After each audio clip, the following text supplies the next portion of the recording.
You're listening to Rookie Pirate Radio, the official anime and manga podcast for InBetweenDrafts.com. I'm John Negroni. And I'm Travis Hymas. And today we are doing a manga recap of One Piece chapter 1080, titled The Hero of Legend. And I would say for sure that Travis, you're my hero. Aw, thanks. It's not a legend yet. You're just, you're still Captain Kobe status. Anyway, as usual, we will be discussing spoilers for the One Piece manga up until this chapter. So if you have not yet read chapter 1080, be sure to do so now for free on the Viz website. Chapters or new chapters on there are always available for up to 3 weeks after the official release, but you can access them whenever you want if you're a member of Viz, like Travis and I are. And you can find a link for that in the show notes. And as always, we do want to hear from you, the listener. If you would like to add your own thoughts to the discussion, like a theory or some speculation, maybe even a correction to something we said, which is always necessary, you can always send us an email. Our email address is rookiepirateradio@gmail.com. Or even better, come join our Discord server. Hang out with us in our special channel dedicated just to One Piece spoilers and discussion. It is a great community. You can also find stuff for anime, manga, all that good stuff that is in between drafts related. So you can find all that info and more in the show notes as well. All right, Travis, we have a new chapter to talk about. We sure do. How are you feeling? Oh, Gut check. I love it. I love it's probably the best time in a long time to be like an active weekly reader. I saw some YouTubers saying it's like reading Marineford again, And I would have to agree. Yeah, it does kind of remind me of that.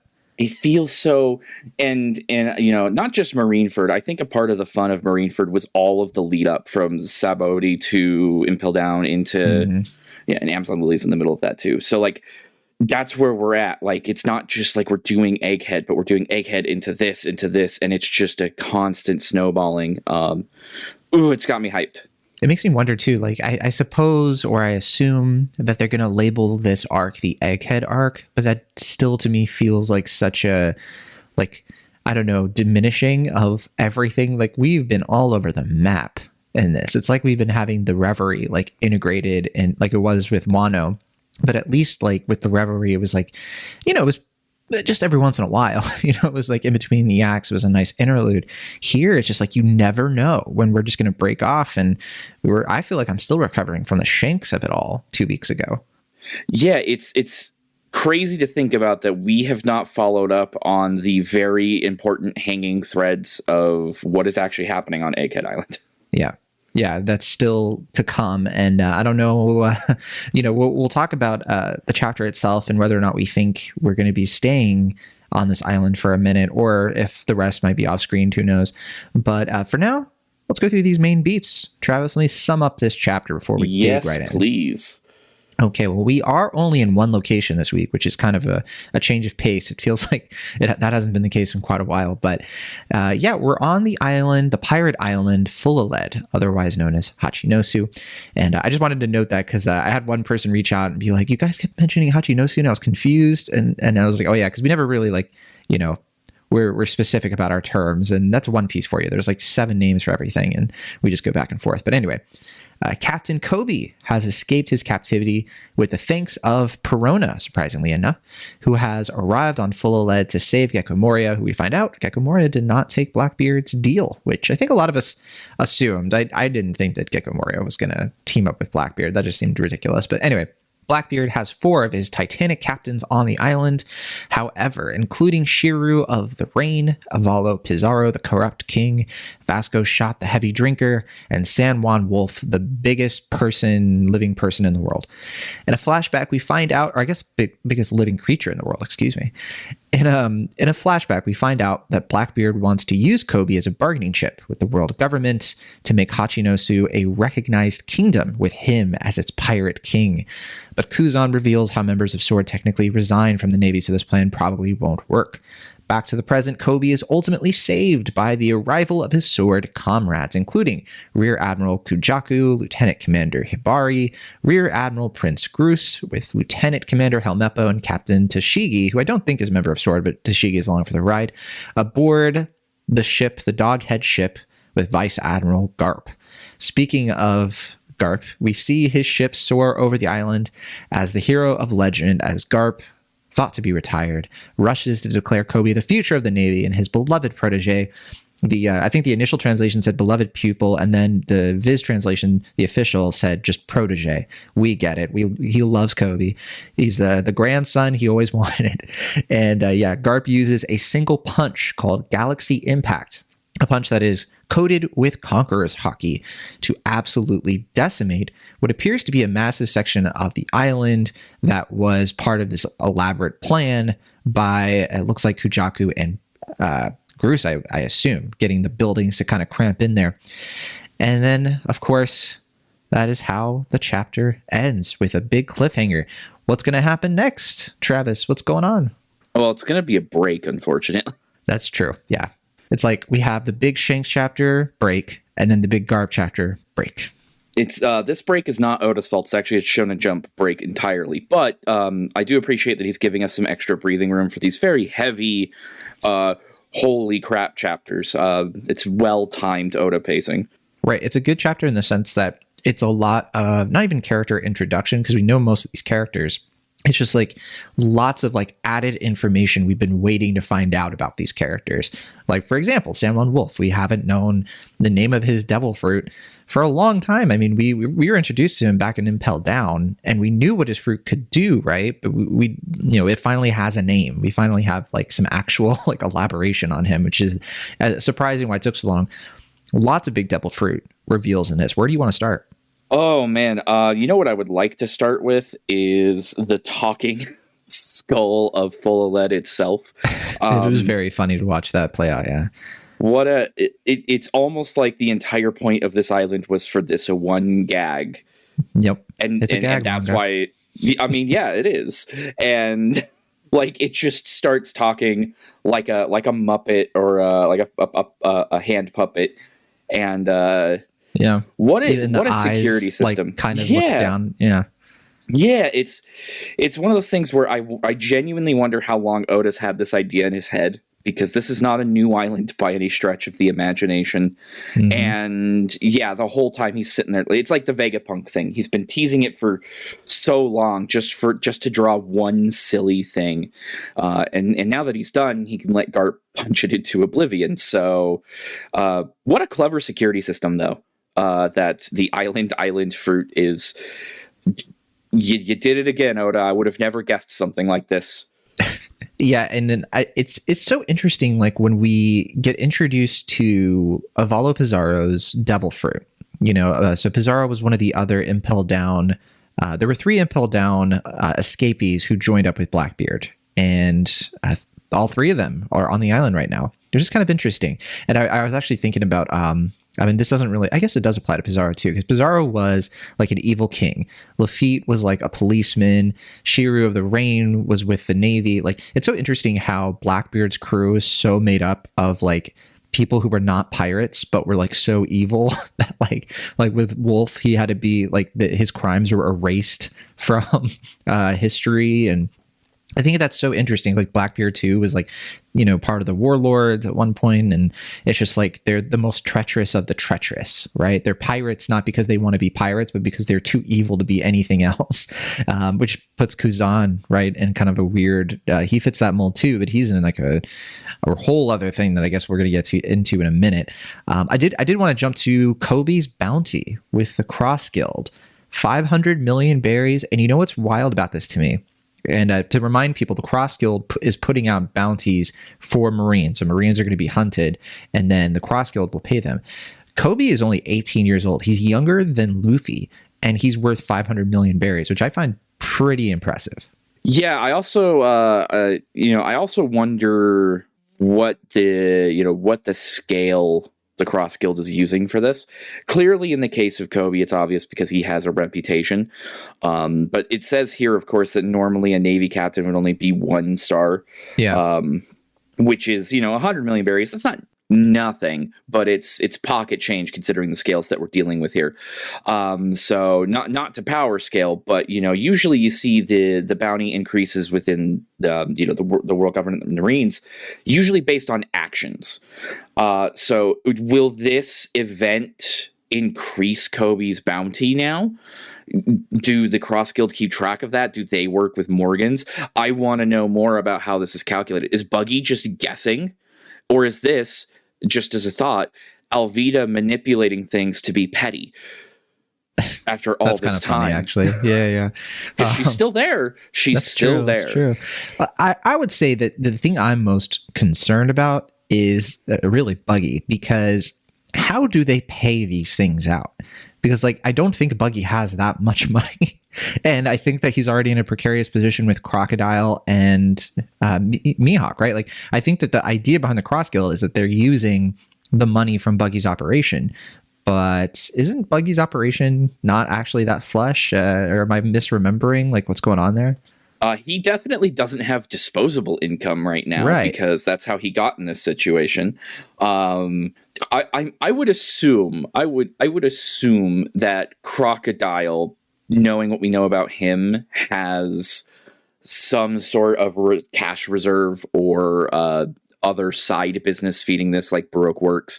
Back in the day, I'm not saying he brought Baroque Works back, should be very clear there. But I could also see this turning into a thing where they have to pay out a big bounty like this or something, and Buggy just doesn't have the money. That sounds like something that would happen. I could agree with that. I wanted to note, by the way, how insanely strong Kobe is. The fact that he can lift up his ball and chain and still be as quick as he is and everything, and how he's really resilient. And I had this thought too, where his character arc, especially in this chapter and beyond, is so much of he wants to rescue people, not be rescued, right? And I could see this being, you kind of mentioned how if his bounty goes up after this or whatever. I honestly, for his own purposes, see him really if he makes it out of this, which I assume he will, him feeling that insane guilt for not being strong enough to rescue himself and having to put everybody else through this and wanting to be more powerful, wanting to actually reach that next level. This could be a really great spurring on of that, of his next stage, and maybe bringing on his own Conqueror's Hockey, whatever he needs, right, to kind of rise above and all that. We already know he has amazing observation hockey, so there might be a flare of that, kind of similar to Future Sight. Maybe it's something even more different that he could have that could be really beneficial to the guy. I think that'd be cool to see Kobe get a level up from this. I think that's a great transition to the thing that I really want to zero in on here, and that's the sword information that we get here. Now, I was waiting for the official translation to really get this clarified, but I have a lot of questions. I have more questions about sword now than I did a week ago. I definitely feel like I understand sword way better than I did a week ago, because I found it confounding. What is this? Are they all undercover? Why are they sword, but X Drake was sword? It didn't make sense, and now it makes perfect sense. Yeah, it makes more sense, but I do have some questions about it. Specifically, fair enough. Yeah, because before, I think a lot of people were operating under the idea, based on its name, that it was this kind of inter-organizational war between Cypherpole and and Sword, and that was kind of built up as a part of the third act of Wano. And here it seems a little bit more flexible than that. And it makes me question a lot of things, such as how long has Sword been a thing? And what does it actually honestly mean? We know operationally it's effectively submitting your resignation, but it's not actually submitting your resignation. Yeah, it's almost like they haven't processed the resignation yet, but they will if, right. You do something wrong. Which answers, it does answer a lot of questions. It answers how Garp gets to be Garp. I don't even think... I don't think he's Sword. You don't think so? I don't. No, because in the chapter where he said he was going to go after Kobe, they asked him like, "Hey, did you clear this? Did you clear this?" And like, if he was sword, he would they even have to ask? I find it weird that a vice admiral would be part of sword. I feel like the highest rank you could have in an organization like this that would make sense to me is rear admiral. Well, and that's where some of my question comes from too, is how official is this as a system? Because my first thought, my genuine takeaway before I really thought about this was, oh, this is actually pretty useful to Sakazuki. This is actually something he would want to have. Which, doesn't really make sense because it must have existed before the time skip. So before he would have been able to implement the system himself. But it would be beneficial to somebody who doesn't have a problem doing war crimes in pursuit of his justice to have a group of Marines that just do whatever they see fit when they see fit. That's not... I guess that's not how I perceived sword up until this point. And so I really want that clarification, presumably from somebody who's not less of an unreliable narrator, because we don't know where Kuzan stands in all of this. But Kobe really wanted to be a Marine. You know what I mean? That was his entire dream. So I really want clarification on what it actually means to let go of that Marine code, his Marine orders, so to speak. I think I understand it. I think for Kobe, he doesn't care about the title. He cares about doing what Marines do. And I could easily see him like going up to this organization and being like, if I join this, I can be a Marine. I can do what I think Marines should do and not hesitate and not have to like answer to bureaucracy. But I can still be like the person who protects others no matter what. To me, it makes perfect sense. And like, especially if it's like, oh, well, the downside is that like they'll cut ties with you at any moment. I feel like he would take that bet. Yeah. And Garp even calls him the future of the Marines, which is, I would assume he knows the score at the very least, if he's not, the mastermind of it. I just think it's so fascinating that Kobe has looked at this organization, and obviously he was very traumatized during Marineford. So that's probably the moment where this all kind of started happening for him. Which, by the way, to me, I want to clarify real quick. I think we do know sword has been around since before the time skip because of X Drake. Correct. Yeah, that's that's to your point. It could be that like sword changed, or like it was expanded. They could have done something to change it over the course. Like maybe it was only undercover pirates before the time skip, and then maybe Akainu made that change. Who knows? Maybe. Again, it's just convenient. I mean, it at least explains how sword's been allowed to continue operating, because it does benefit Sakazuki to be able to do this. Sure. But I think Kobe was approached. I think this is one of those things where while we were getting Luffy training and time skip and stuff, Kobe was also getting that stuff. I guess what I want to say is I think it's time for a Kobe flashback. I think that's what I want Rocky Port incident? Yeah. And they're setting it up. Yeah. Hey, and since we now know where Rocky Port is, surprise, it's on full lead. So, hey, he was a sword member, at least at that point, because there's no way the Marines normal would have gone to full lead for any reason whatsoever. Unless what made him a member of sword was he had to turn in his resignation anyway because of something he did.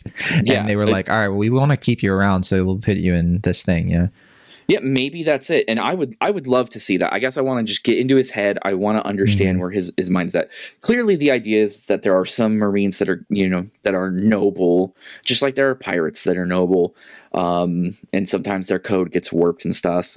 So it's Oda trying to keep those shades of gray within the Marines, which is probably noteworthy since we are heading into what looks like a pretty sizable multi-combat situation. But I want more. Not that this doesn't make sense or anything like that. It does click, and it almost feels like Kuzan's doing a self-report in real time, which is fantastic if it turns out that that's not the case.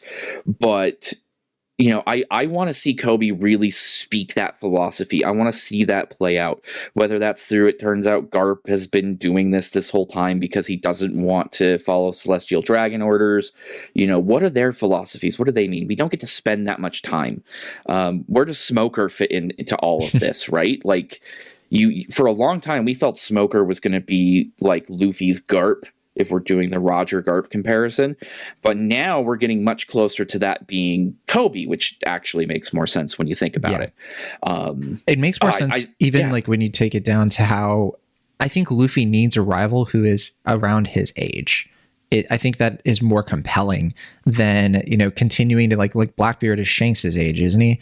And I've always felt like there's such a weird gap between him and these antagonists. And I like how like there's somebody kind of like alongside him who is an underdog like him.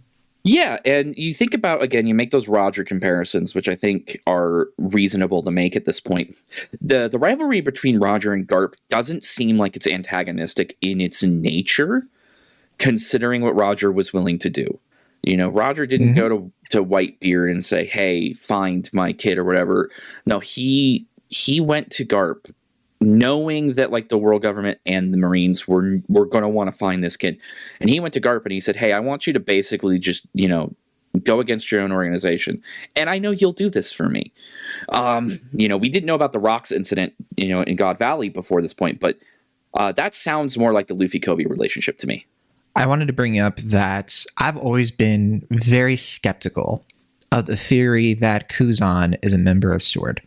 And I don't know where you're at with this, but I just felt like this chapter really solidified my assumptions. Obviously, anything can happen. I'm not, I could have an egg on my face next week or 2 weeks from now. But I think he's genuinely surprised that Kobe is a member of SWORD. And if he was a member of SWORD, then like if Kuzan was, I feel like he would have known, because I just like the timing of it. Like I understand that like, Kuzan and Sakazuki like had their big fight. So it could be possible that Kobe joined after he left the Marines. But if he's still a member of SWORD, I mean, Drake was still communicating with the Marines.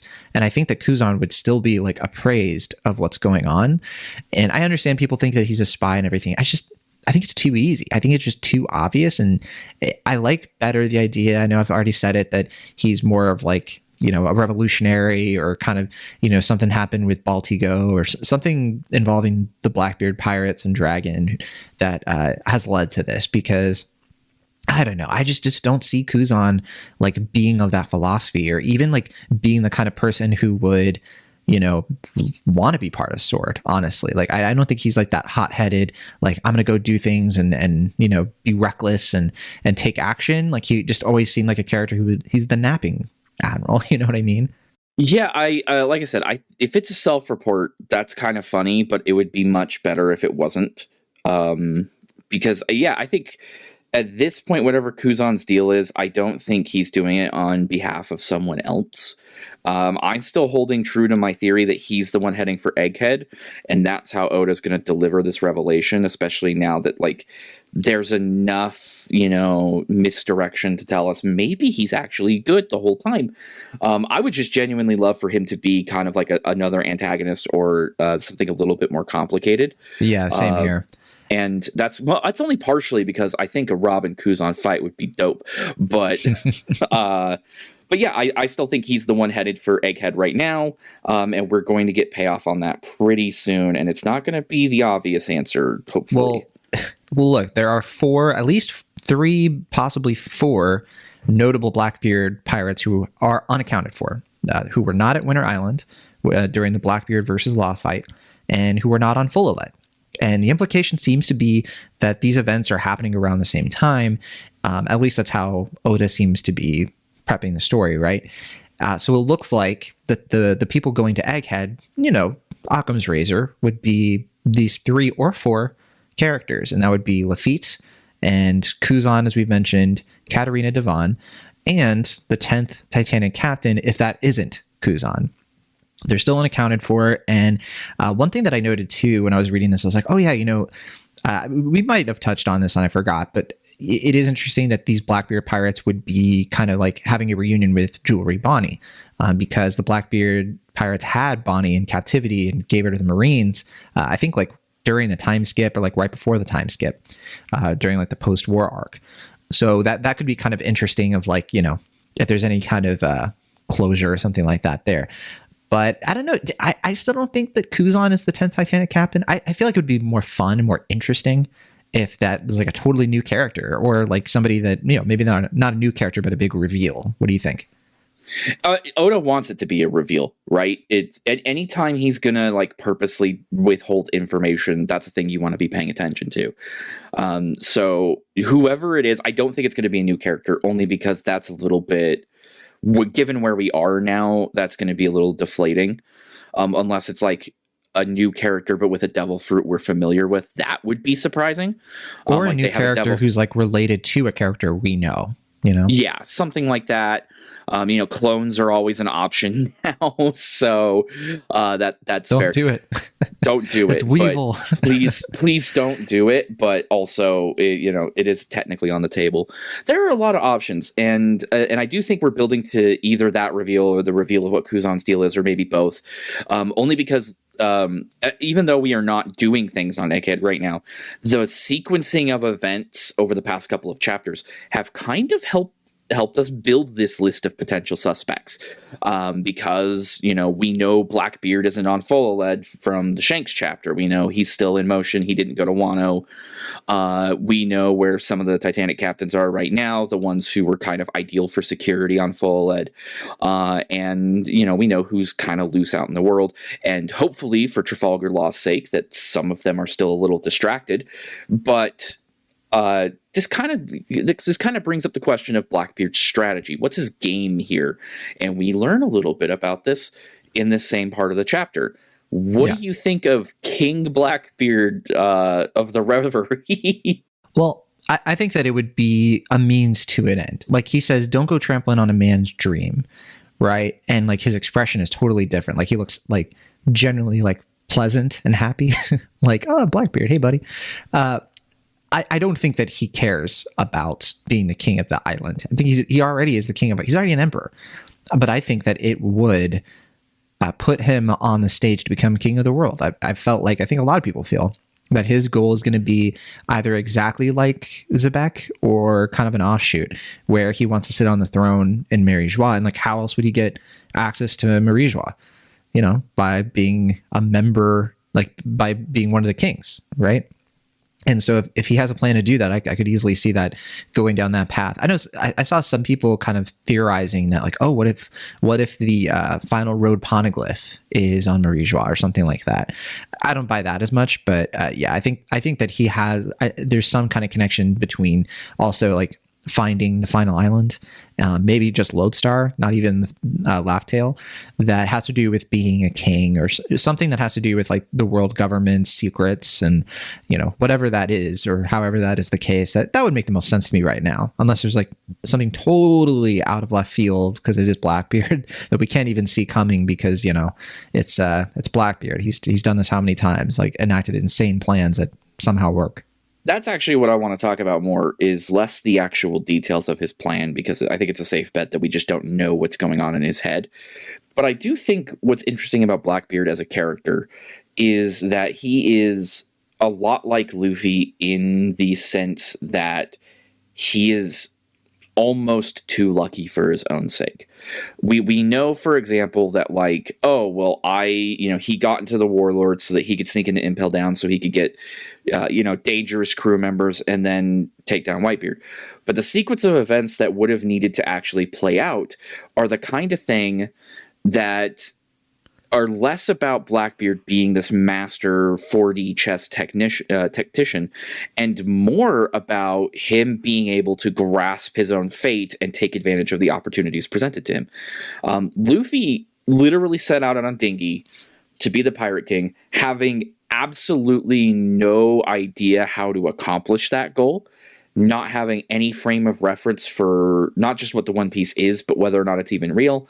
We've learned a lot of this stuff over the past 20 plus years alongside Luffy. But Luffy keeps defining himself in these big world events. He finds himself in the right place at the right time a lot. And part of what makes him, so compelling and so fascinating is that he grips those opportunities and runs headlong into them. And I think Blackbeard is a lot of the same way.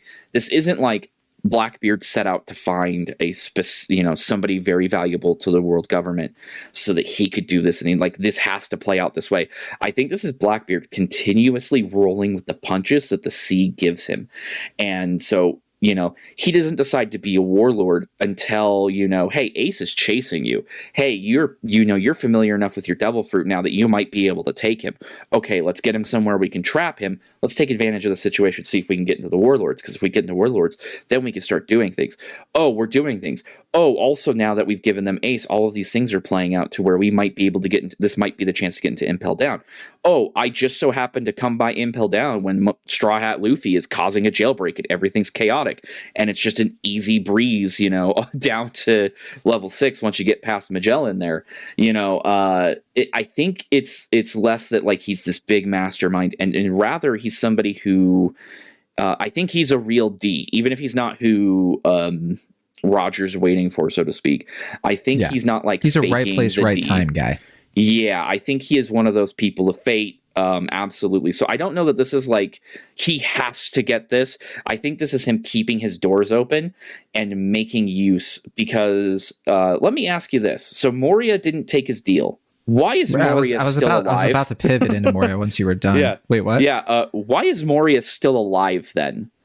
Well, I have a whole theory about this, but first I want to say, like, in response to like Blackbeard's fate and everything, I think Blackbeard is extremely lucky that Luffy is not the one who went to Winter Island, because I think if Luffy and his entire crew had gone there and faced off against Blackbeard would be done. Because I think the full power of Luffy's crew is strong enough to take down Blackbeard's crew at like half strength, right? I think that like easily. I think that Luffy in Gear 5th would be able to wear down Blackbeard. I don't know if it would be totally like a one-sided fight or anything like that, but I do think that like Luffy would have backup. I think that like Zoro would just like decimate. It just, the fact that Law put up such a good fight, for what his crew is made of, I think that it's an easy fight in that sense. And I think that Blackbeard was extremely lucky that Luffy ended up in Egghead. Now in the long term, I think that benefits Luffy, because defeating Blackbeard in that part probably wouldn't have gone his way ultimately, like overall, because it would be vulnerable. It would probably take everything he has, right? And that would leave him vulnerable. But anyway, I just wanted to put that out there. I don't know if you agree with that or find that ridiculous. I do. No, I do, because again, it's these two people who are, who bear the name of the enemies of the gods, and they're constantly just weaving in and out of each other's stories, just barely missing each other, not having the chance to fight. Like it's very clear that, and that's why everybody's really excited for this, the showdown. They want it to come, because it has just kind of been like these two people who are just extremely stinking lucky. We know that a lot of times Luffy should have absolutely bought it and didn't, because Nico Robin was intrigued by him, or Gear 5th happens, or he's very lucky as well. And I think the fact that they can take advantage of those situations, even if they don't realize they're taking advantage of those situations, is that thing that keeps them constantly in each other's orbit in our minds. So yeah, he's entirely lucky that Blackbeard's wholeheartedly lucky that he did not catch the Straw Hats on the back foot. But now that we have some Blackbeard pirates heading to Egghead, when the Straw Hats are starting to be a bit on the back foot, where they're starting to be getting a little bit fight for their match here. I don't think they're going to lose, but you know what I mean? Yeah. This is a perfect timing for them again. And so it's just this very interesting, web of fate, so to speak. Because I don't think Oda really buys into the destiny narrative. I don't think this is a thing where like Luffy was destined to have the Nika fruit and Blackbeard was destined to have the darkness fruit. I think this was, it's just kind of, hey, these things are always going to be in motion, and there are certain people who are just so willful that it almost bends fate to their will. And I do think that's so cool. Specifically to that, I have this feeling that like because of Garp's whole crew, and like it's almost like Garp has his own pirate crew, and I think that he possibly could be going to Egghead next and pursuing all of that, because maybe thinking that Blackbeard has gone there, and maybe that has something to do with like where Luffy goes next, like Luffy getting separated from his crew and kind of being with Sword and reuniting with Kobe or something. I like the idea of like those pieces moving around kind of in chaos like that, but who knows? It could be one of a dozen things that could happen.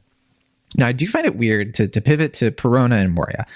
I find it really weird that Perona, she says that she needs Kobe to free Moria from the cell in the back. Why?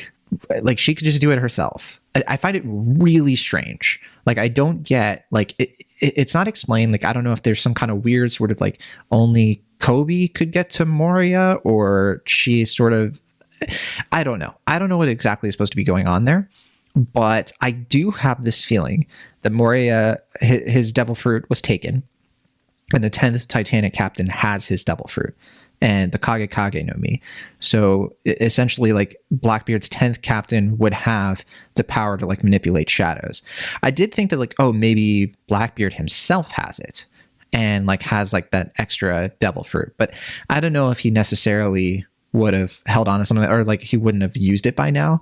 I have a feeling that that character is going to be somebody who would benefit greatly, like would really suit them to have Moria's ability. So that would mean Moria is still alive, but is like powerless at this point and dejected, and like maybe doesn't even want to like leave or go anywhere. And Perona needs Kobe to do it. No, we don't see Moria at all. We don't know for sure if Kobe actually freed him. Kobe's a little bit like, working with pirates, cooties.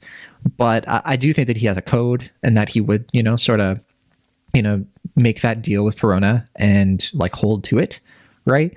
But what do you make of that? Do you have any alternate interpretations?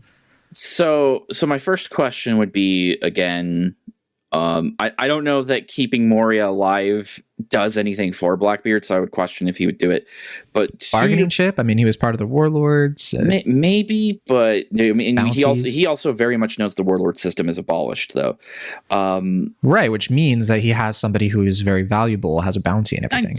I guess that's fair. But do we know if any of these devil fruit thefts can be done without the wielder dying? Has that been established? That was established recently when Blackbeard was fighting Amazon Boa Hancock, because essentially he was saying that they could his crewmates could have fun with her after he takes her devil fruit. So sort of implying that wouldn't have killed her. You're okay. There, I was like, is there something that I'm not remembering? That's the thing that I'm not. I think it threw us all off because Absalom did die. Yeah, but I think that was more sort of like they just killed the guy because it's Absalom. Because like I said, it's one of those things where I question what's actually required, right? Because Whitebeard too is a similar sort of like they had. To me, I interpret that as like they had to kill Whitebeard in order, like he had to be dead in order for them to even get access to it because of how powerful he is. Yeah, it could be also, I guess, with Moria. Moria has a certain level of experience with that fruit, and it's a complicated fruit, right? It's not just the shadow stealing, but how to implement that. And I wonder if that's one of those things, because Blackbeard's interested in power, but that's not necessarily like he doesn't necessarily want to use the more complicated ones for himself.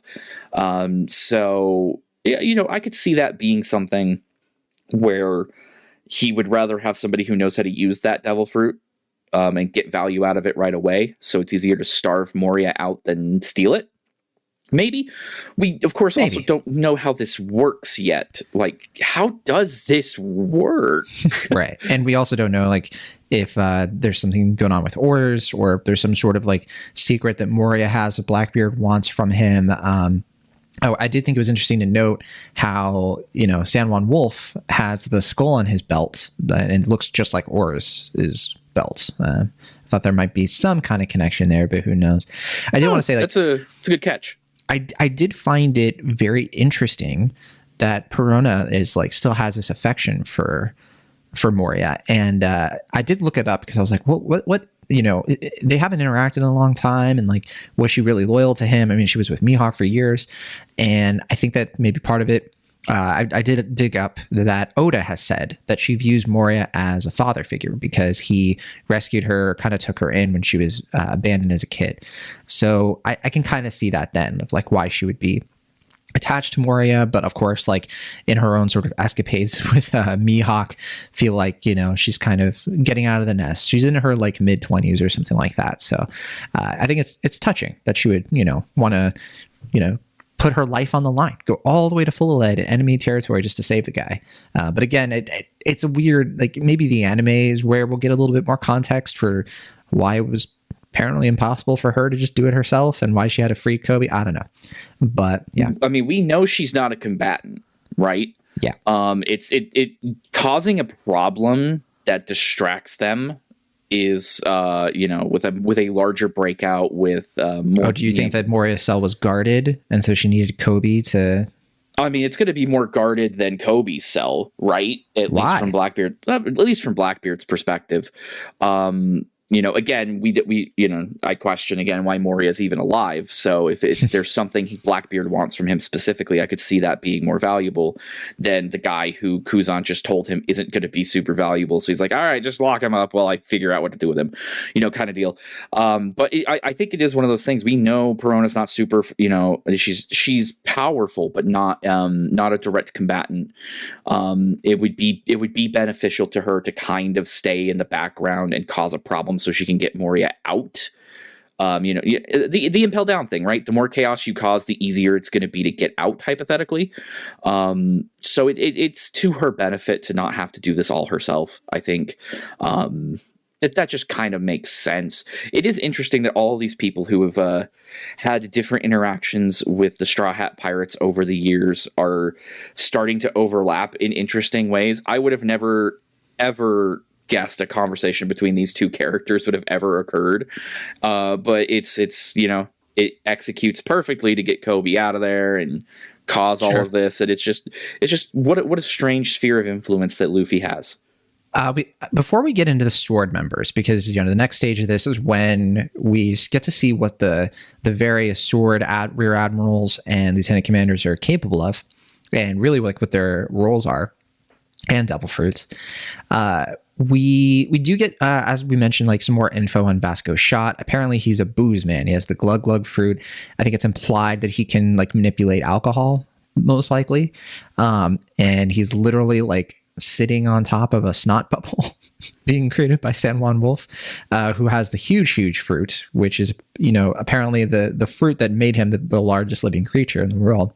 And then we also have Avalo Kizaru, who we mentioned has the Isle fruit. Apparently he's just able to like be the island. Like he can kind of just be aware of what's going on. Like it's not perfect. Like he doesn't know, it's not like he has eyes everywhere, but he like notices that like the slaves that were on his chest like are apparently gone because he feels like a tickle. So there are some limitations to it, but it's definitely like pretty stacked fruit in the grand scheme. Here's what I find interesting about all this, because Shiryu of the Rain is there as well. And these really three, because Wolf is asleep, these three Titanic captains know that Kobe is on the loose and running around, and they know that they have to like get the guy. You know, they're probably confident that, you know, they're going to get to him, but they're paralyzed by fear. They are so afraid of Teach that they're slow to act. It's kind of like how the Marines are, of like, oh, well, we can't just, you know, go do something like, you know, something bad could do, the bureaucracy of, you know, they apparently Teach rules by fear, and it makes them less like proactive as characters. They're kind of like, oh, Teach got mad at me because I blew this thing up, and like, oh, you can't do that. That'll make him even more mad. And I think that is like our second official major weakness of the Blackbeard Pirates. The first is that because they all have devil fruits, they're all weak to the sea, and we saw Law sort of exploit that. The second is that without their captain, they seem way less powerful because they are constantly thinking of how, like, you know, Blackbeard has such a rope around their necks that he just cannot, you know, like, let them be, essentially. And that is sort of the stark difference between the Straw Hat Pirates and the Blackbeard Pirates. And I think that we could see way more of that weakness being exploited in with the inevitable conflict, because I mean, if they don't have as strong wills as the Straw Hat Pirates do, then they lose, I think. I think that's a good catch. It Blackbeard definitely puts some sort of importance on this island. We know, that might be some Rock's fanboyism there, just kind of extrapolating information. It's kind of weird that they don't act, because Pizarro literally says that he could have and just didn't because it would make a mess. And it's like, it's almost making excuses. It's like a bunch of children deciding that none of them want to do the thing and trying to come up with excuses for it. But, that's absolutely, he's feared them into it. What's really interesting about that is these are some, like you've mentioned before, some really monstrous people, not just in power, but in morality, right? That Shiru just doesn't do anything at all is curious to me, because he's the one who could do this without making a mess, right? But doesn't. And that's interesting to me too, because it's almost like he doesn't care. That sounds like a thing he might do, but we really don't know what the organization of the Blackbeard Pirates is, despite the definition of things like the 10 Titanic Captains. What leadership does Blackbeard give them? They have their own fear ships. Is a good catch. Yeah, they have their own ships, but fear sounds like the way to go, right? Like he's the alpha, right? Just to be cringe. Like he somehow is just, and maybe it's because they know how his powers work. Maybe that's what it is. I could see that being it. It's just they know that he, for most of them, he granted them the power and the freedom that they have now, and it's in their best interest to not jeopardize that. Yeah. I do think it is pretty interesting too. Like if you look at the setup of like which ships, like the first, second, third ships, Jesus Burgess would essentially be his right hand, his vice captain. Not that he is officially, he's the helmsman, but he's the captain of the first ship. But Shiru of the Rain, he's captain of the second ship, which tells us that, like, he's probably like Zoro level, like he's, he has the sword too, but he is somebody who is like so monstrous power and immorality, that it tells me that like he should in this situation be Zoro. He should sort of have that, like, all right, I'm the boss here, here's what you're going to have to do. And they don't listen, they don't respect him, there's not that sort of like respect that, like, for example, if this was, if we had to like pair it off, right? If we had like Jinbei and Chopper and Usopp and like Zoro was kind of like, hey, one of you needs to go get Caesar Clown who's causing havoc, they'd probably be like, what? And then they'd just go do it. But in this case, none of them would just be like, but Luffy doesn't want us to make a mess. Like, it's just silly. Can't even imagine it. Yeah, it's definitely weird. There's no camaraderie because the Straw Hats will goof on each other all the time. They have no problem absolutely bullying the heck out of Zoro when it's relevant.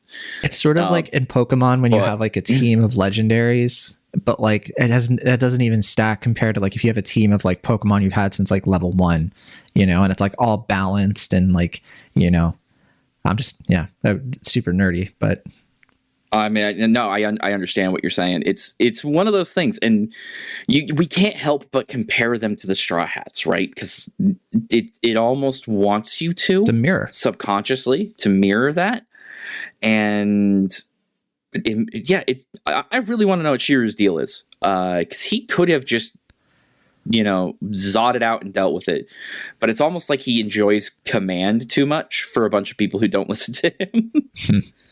Yeah, true. He wants his lessers to do it.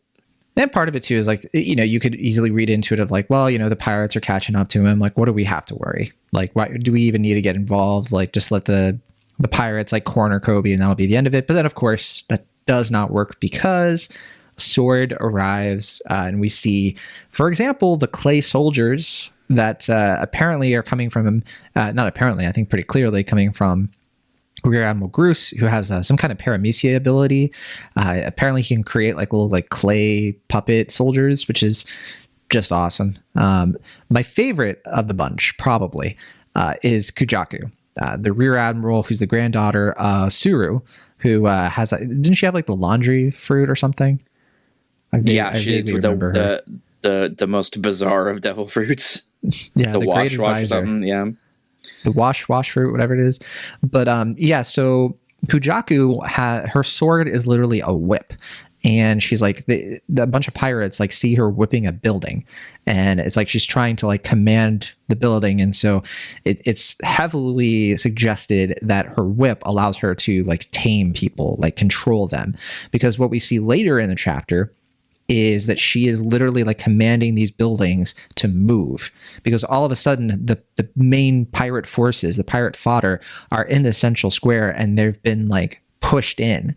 Like somebody says, did the buildings move in? Was the square always so cramped? And that was clearly like, the plan was for Kujaku to like bring those buildings in, for the clay soldiers to kind of lead the pirates like into this area, because we see Prince Gru's kind of like looking up. He has the glorp glorp fruit, making him a clay man, but we see him just kind of like looking up. Oh, I finished up. I just finished up in terms of like getting all the pirates there. So then the next thing we see is, and I don't want to skip Hibari, who is just like our resident tsundere, who is just like, Kobe, don't take this the wrong way, but I if you're hungry, I packed a lunch for you. Oh my gosh. Getting like strong Black Clover vibes from that. But she apparently, did you think that she had a devil fruit, or was she's a sniper, and she has the ability to change people's bullets into the flower rounds, like what we saw in that cover story for Vegapunk? Yeah, it's exactly those rounds. That's exactly what it is. But how did she turn their bullets into flowers? That's the thing that I don't get.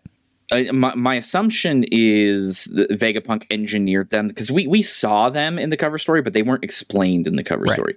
So the way that I see it, because he got the Peace Prize, which again is a thing that exists in the One Piece world for some reason, it makes sense that this is actually how they work. You shoot your opponent with them, and it changes the properties of their weaponry. This is One Piece science. So like, she's like shooting people with like invisible like bursts of something that. Yeah. And, I would assume that the bullets themselves, the flower bullets themselves that trigger this, are themselves non-lethal, or non-damaging, because that would kind of defeat the point, right? Yeah. But yeah, or you shoot the guns themselves, maybe. That could be it, and that's why a sniper's necessary. I don't get it. I'm stretching, honestly. I really am. But like, what in the world are we? It's a big gomu no stretch there. but yeah, that's what they are. And again, one of those things set up in a cover story shows up a few weeks later in the main plot. Now it's a small detail, but it's like Oda's like, all she says is, I shot them with flower rounds. They can't use their weapons, but like, if you shot him with like a regular gun, wouldn't that have also? I don't know. Is it just is it fewer needed? I mean, she's. I think this is one of those. She's definitely coming off as like, not only the tsundere, but kind of the junior to everyone else.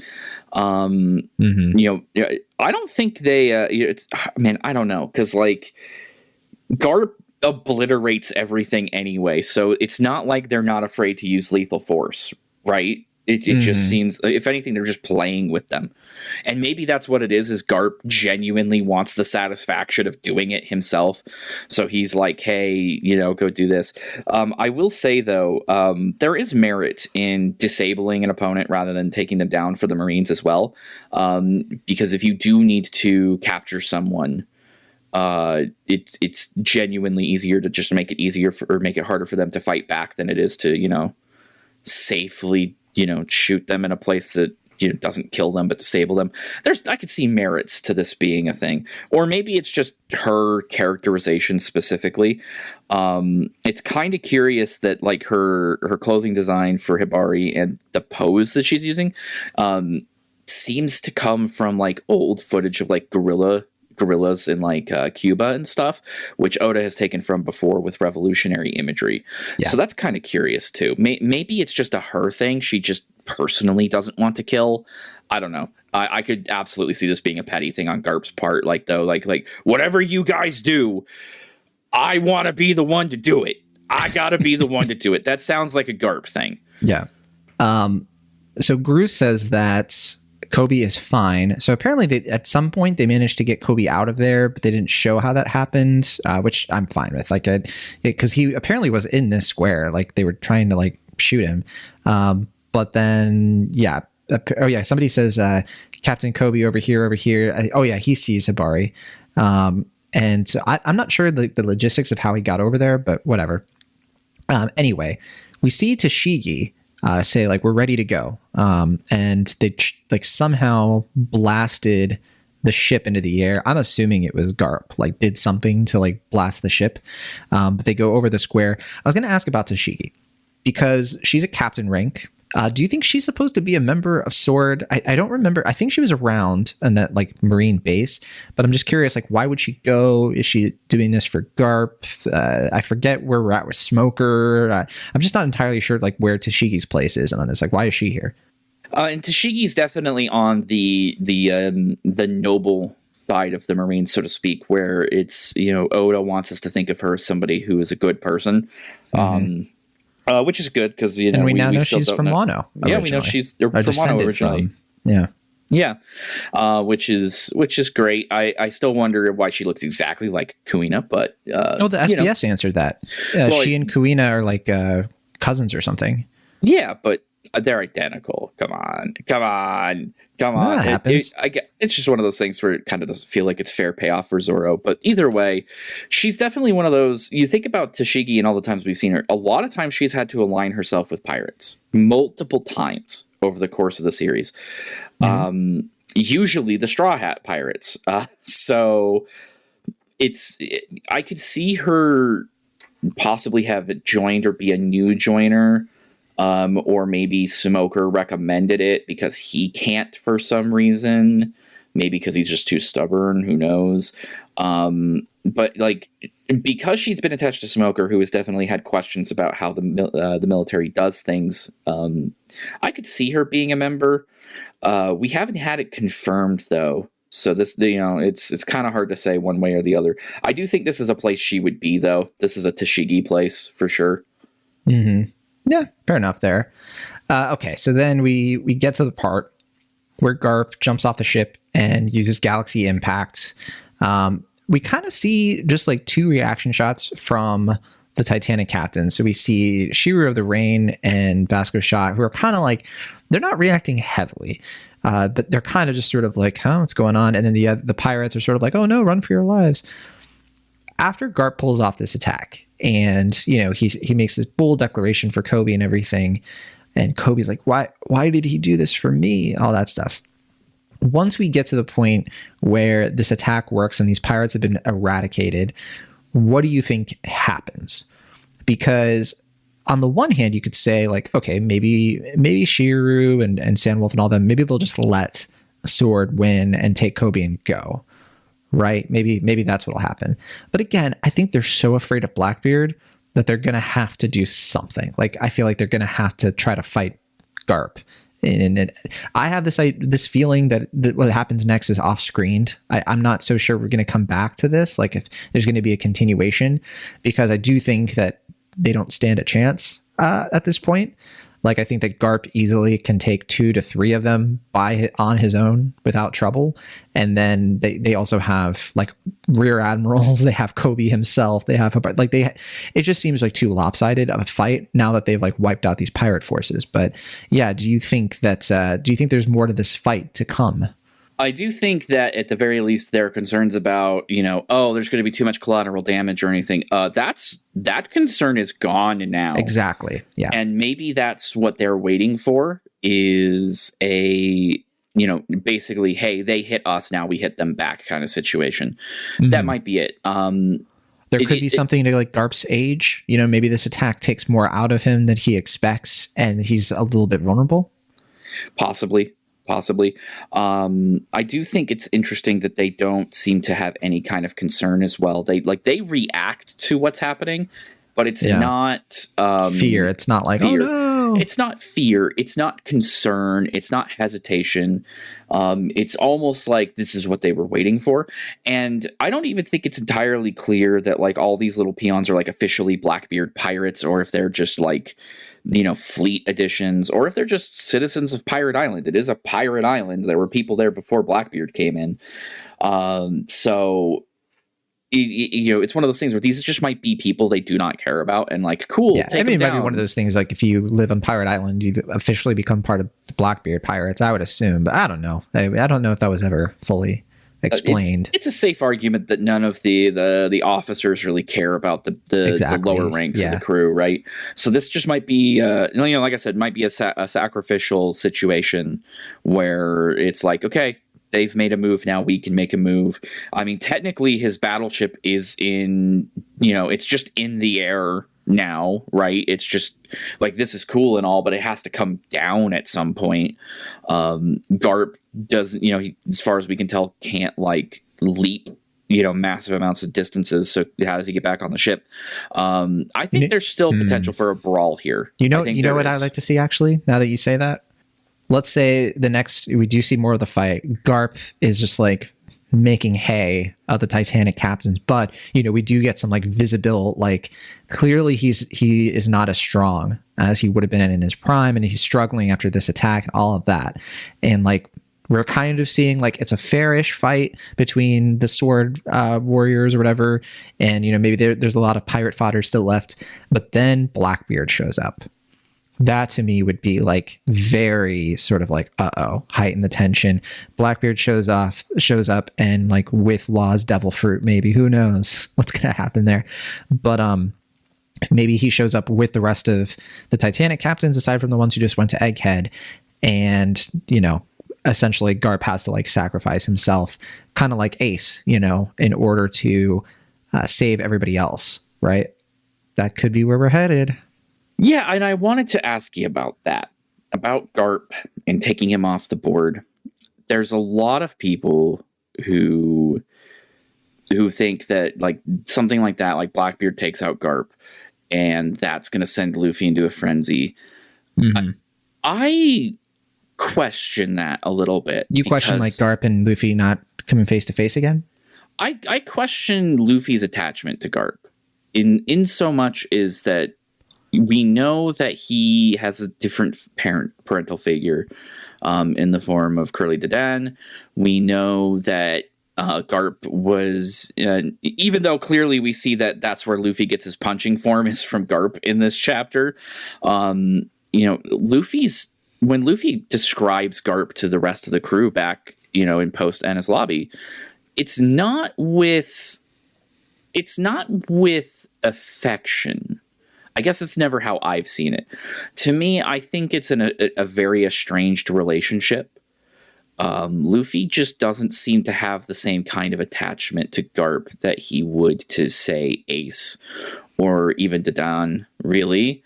That's similar. Not. Garp doesn't seem to have it toward him, you know? Like, yeah. I think that Kobe is the one that he would put himself down for. So it's one of those things where I'm going to ask you this: how, if Garp goes down as a result of this, regardless of how that happens, if Garp dies at any point during this series, do you think Luffy would react in such a way that requires him to like, or pushes him to take action? I should say. I wouldn't say so, unless like the idea is that maybe Blackbeard's plan was like, okay, we have Kobe, which means if Garp gets here and Garp is not part of Sword and he can like capture Garp, that could be the bargaining chip that he really needs. And I don't think that like for his Luffy island, you mean? Yeah, for getting his own. For getting his kingdom. Okay. I feel like he would see that as like, okay, I'll keep this guy alive.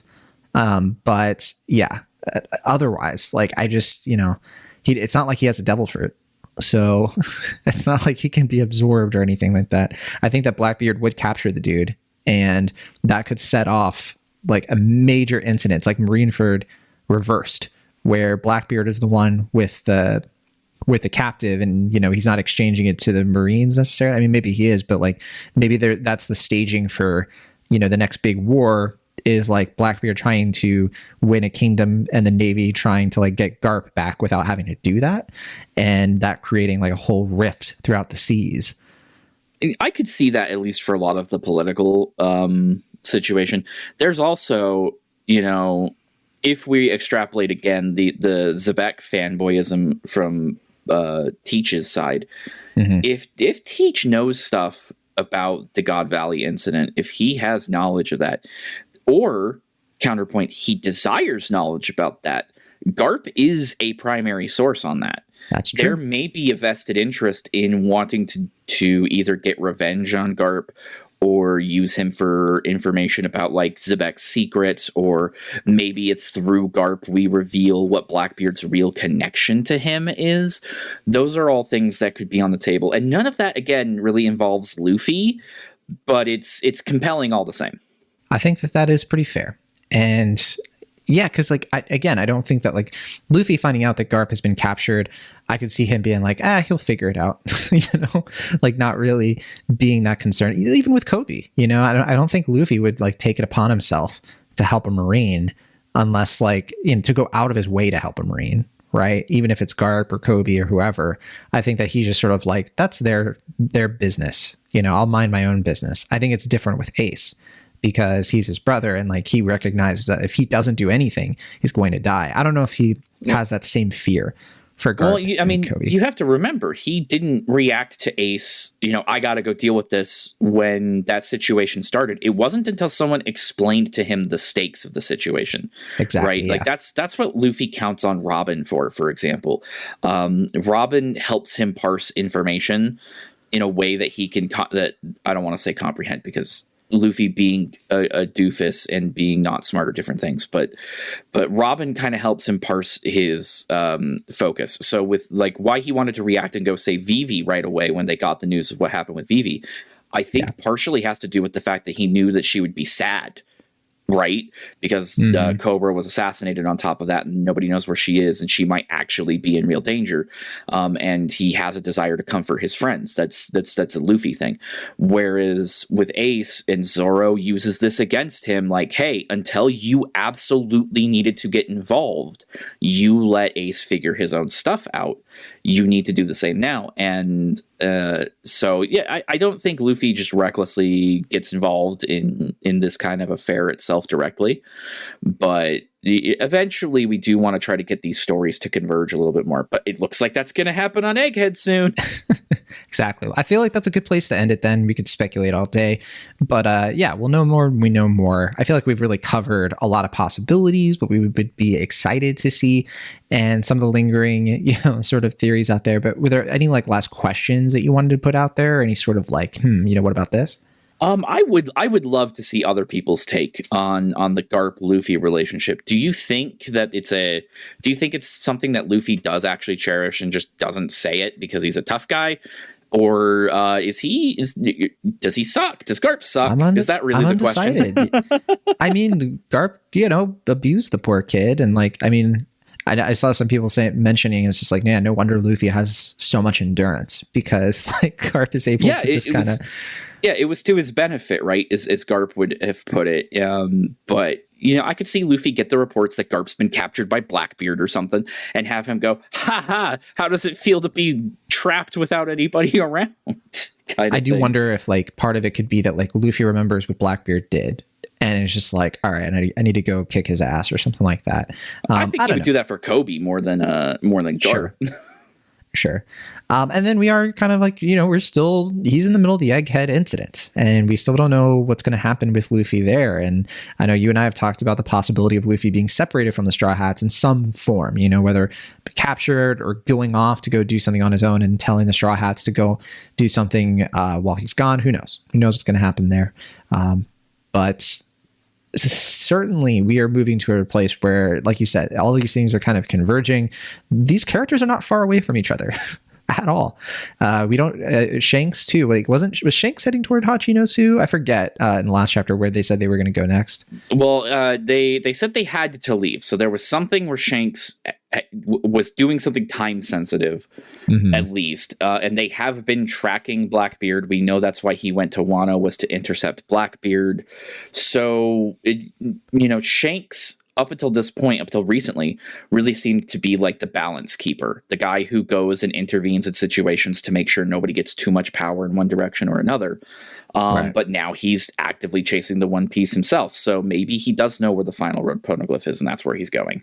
Yeah, I'm kind of like looking at I don't think he says in the last chapter. Yeah, he doesn't say exactly, no. And then in 1076, where, where we last saw him, he's like, oh, do you want to fight me here and now or leave your road poneglyph and flee? But yeah, I don't see anyone being like, oh, we sail. But yeah, they're not saying where. I think they mentioned like, oh, is there going to be a war, Shanks? And yeah, we'll find out soon, I suppose. Indeed. But okay. Huh? I was just going to say, indeed, we were to find out soon. Well, after break, at least. Yes. All right. Well, that'll do it for this week's Rookie Pirate Radio. We'll be back in 2 weeks to talk about chapter 1081. We don't know yet for sure what our episode's going to be about next week. We have a couple of ideas, a couple things we've promised to eventually do that could be next week's show. But if you have a suggestion or if you want to send something our way of what you would like to hear us talk about, again, we have our email and our Discord server link in the show notes, so go check that out for sure. And I was going to leave you with this, Travis. I was going to mention, when we were talking last week about Mashal, Magic, and Muscles, I did end up watching the first episode. I liked it. I thought it was cool. But I was like, man, this whole like series, like this character, he's so familiar. And like that image of him with the weights, I was like, where have I seen? I realized when I was reading Viz this week, I was like, oh, it's because every time I read a new chapter of One Piece, I see Mashal under recommended series. And so like I've been seeing it, but I just never like fully brought it in of like, oh, it's this thing, but like I was like, that's why that character looks so like familiar. I'm just like, oh, okay, I've been advertised to. Yep, it's sunk into your brain now. Yeah, and there will be more. We do have a Mashal piece in the works in the background as well, so probably we'll hear more about that.